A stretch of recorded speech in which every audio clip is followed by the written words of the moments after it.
Okay, RV hell, and we just started this whole experience, but this is their rig. So this is the campsite of the trailer, right? Neighbors are right there, literally 5 feet away. This is their power pole on the ground, basically on the ground. No circuit breaker here. That's for a light switch. There's the water spigot, plastic pipes. So got this here.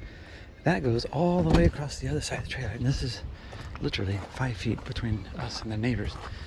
And then look at the sites, back to back. So our water hookup's over here, and our sewer, I was lucky because there was sewer on this side. Again, we're jacked up, really messed up there, nervous. So our campsite is on this side, go figure, right? And there's a sewer pipe right there with a rock on it. There's another sewer pipe right there. Go figure that one. And each side is two sides, and that person right there, he's taken up pretty much the whole of the side. So he's gonna have a rude awakening. I don't know when that's gonna happen, but he's gonna have to move forward, all the way forward, so the other person can get in. Now, when the other person gets here, that's their power, that's their water, which is over on our side. Really, right? Go figure. This is their table. Literally, we're talking, this is their table. And when I open my kitchen up, it swings up right here. Yeah, go figure. And then the sites are this close together. Rental. That's 6 RV rentals. 6.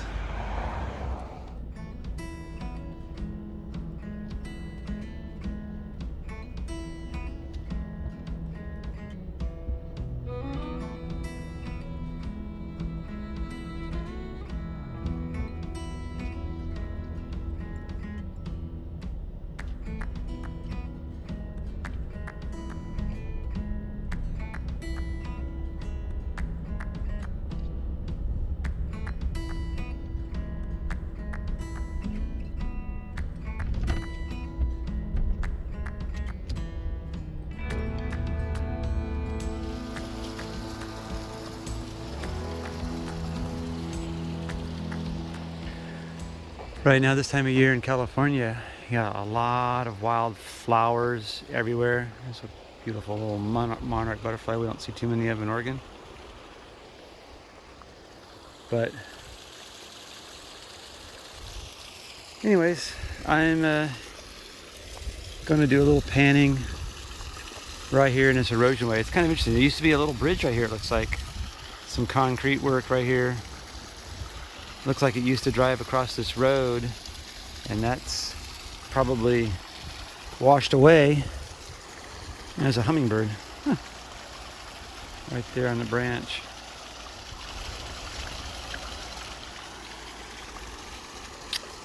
I could pull my metal detector out. You never know. I mean, this stuff is old. These bridges, there's ones that all of these are dated like 1926. Probably old. Anyways, this is a BLM land area that you could do some panning, and I'm gonna try my luck at some panning, even though it's been done over and over and over and over and over and over again right here. But anyways, I'm in I think it's Bryceburg recreation area.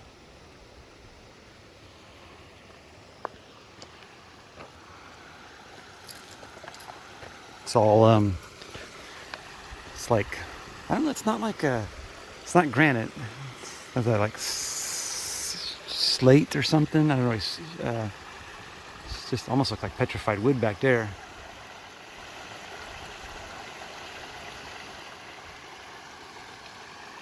Yes. We'll try it.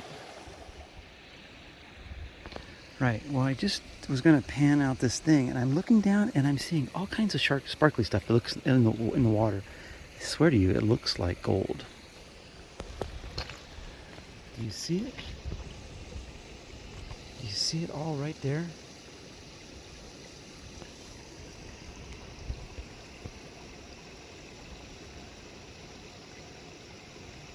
It's like all over. It's on top of the rocks. But right there, look at that right there. Do you see that right there? And right there. I mean, it freaking looks like gold, but there's no way, right? It's like on the surface. Now, California has had a ton of rain. And so there's been a lot of new massive wash coming down from the mountains. So this year, this fall in 2023, when this Merced River gets really low, it's going to be a great time probably to come up here and do some panning, because all of that wash is coming down off the mountains, and all the snow that they've had up here this year and the rain, there's been a lot of landslides, all that wash is coming into the river. I'm gonna pan this out. I'm gonna actually pan down a little bit further, because I'm seeing a lot of sparklies like right here, like all just, I don't know what this is. I mean, seriously, I'm freaking out. More right there. Just, you see it. I just don't know if you can see it. Well, I come to the conclusion that it's just a bunch of pyrite. I mean, it's amazing how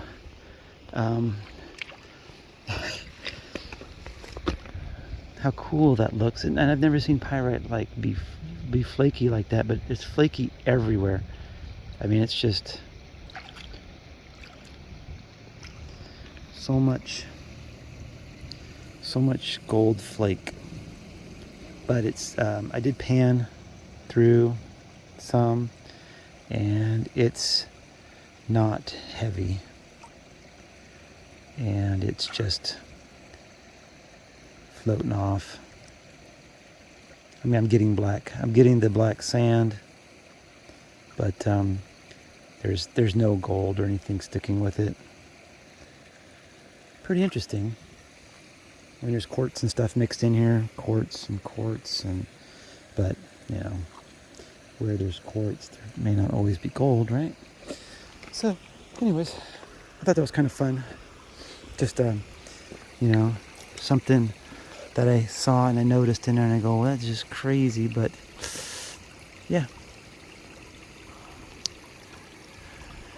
But I'm sure there's a lot of little quartz pieces in here. I'm sure there is gold somewhere in this whole area. So I might pan a couple more and see if I can find anything.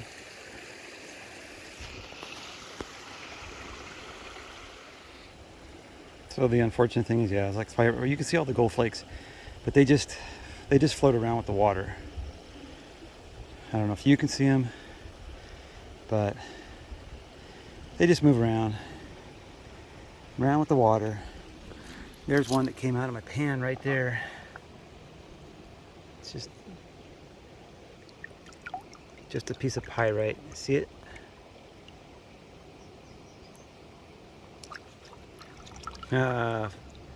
Pyrite. Fool's gold. Fooled me. Hit that sun just right in the water. It looks great. It's full of it. Full of pyrite. Look at all that pyrite. Can you see it?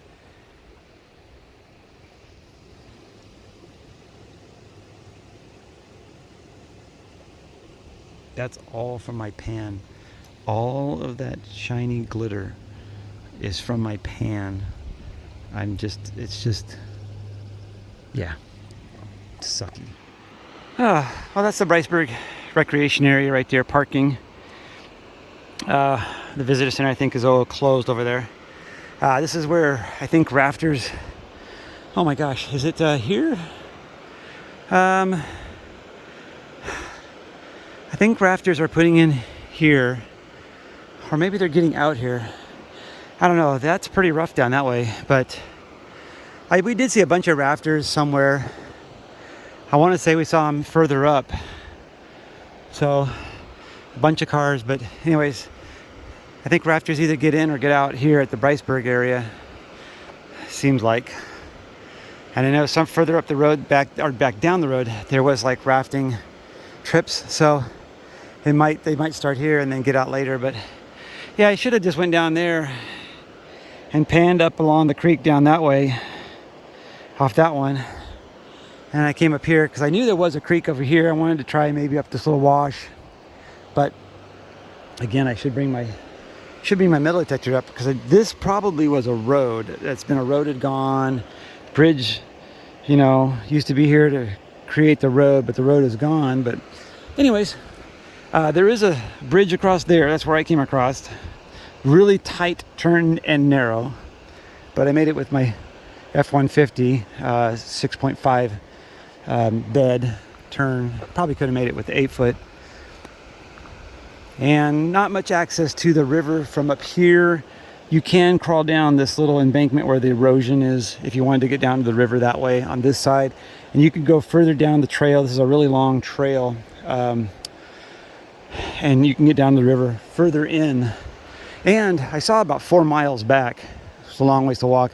But there was a lot of sand down at the bottom, like sandy beaches area.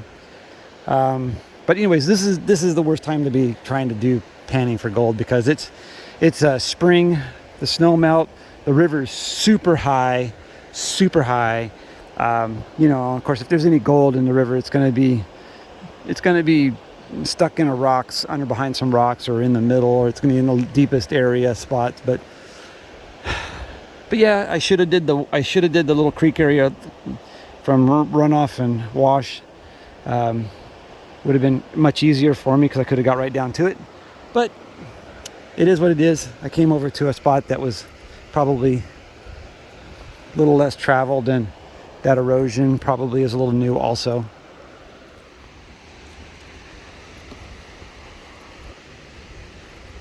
So from the bridge where I parked, that's about a quarter mile back to where I was at. Not too far. There's a little parking area up here. And there is a road on the other side that goes up. And if you look at Google Maps, it says it's a 4-wheel drive road, high clearance road. So I might go and try and do some detecting. I don't know what the rules are in this particular area in El Portal. So I might go detect around the school, or just at least go look at it, as today is Saturday, so there shouldn't be any school. But I doubt they have sports games, because it's like the only school for miles. I mean, literally miles around. So, neat little bridge. Here we are. I'm gonna go take a look at that school before I head back. We're tearing down the trailer tonight as best we can and get most of it torn down. And tomorrow morning we're taking off for Disneyland. And so all I want to do in the morning is bring up my stabilizer jacks and unplug an extension cord, and that is it. And away we go. One thing about this bridge is I just hope nobody's coming my direction at the same time, because there is no place to turn around, and you got to get straight in.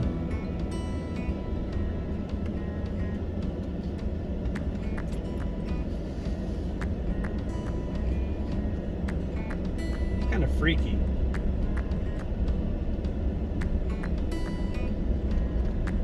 Tight turn. That wasn't too bad. Now I see a car coming. I hope it's not coming my direction. Good. It's so narrow.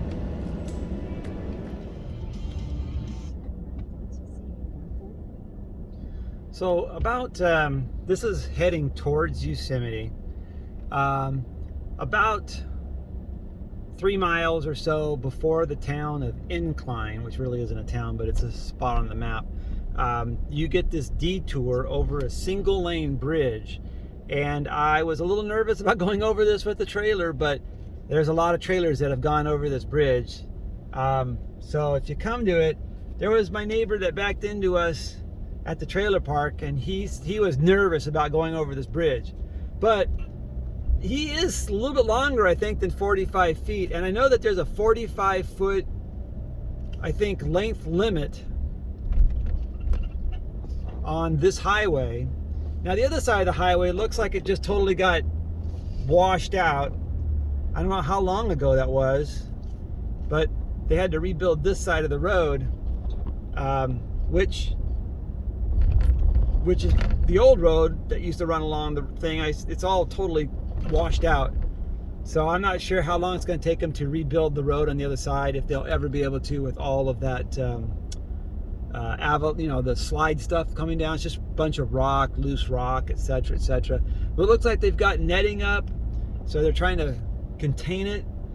And this little side detour is maybe a half-mile long, and it has stoplights up both sides, so it's a little bit of a delay, but it seems to be working. And just remember to line your trailer up if you're going through it, and you're fine. It's plenty wide.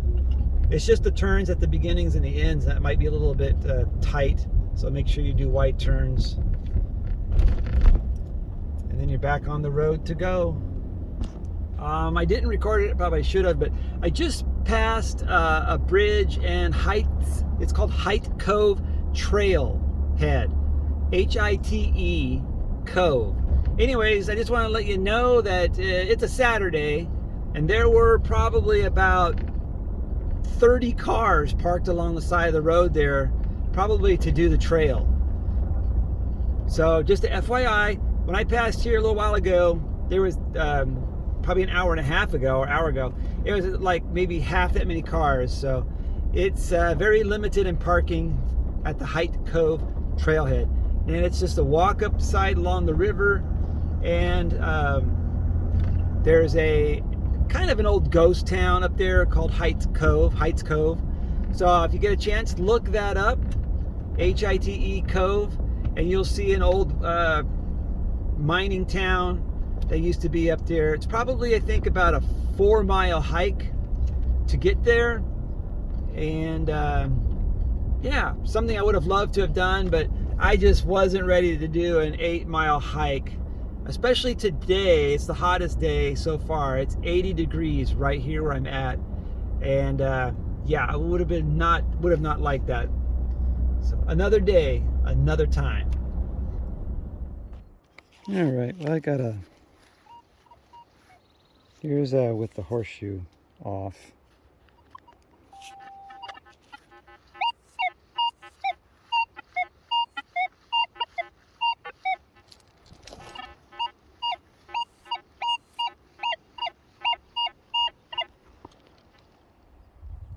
Somebody wanted to be able to see my screen better, but I know the screen protector sucks. But I've got my brightness turned up pretty good, and my battery is going to go dead here pretty soon, but you still can't see it. It's just, I can see it fine. It's just the camera and the way it is. But it's painting here and up here. The red line goes on.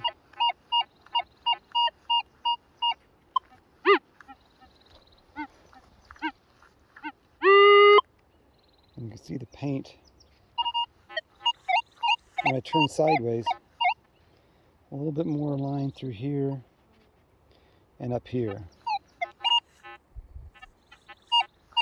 Sorry, it is just not going to work. I can see the screen fine. You guys can't.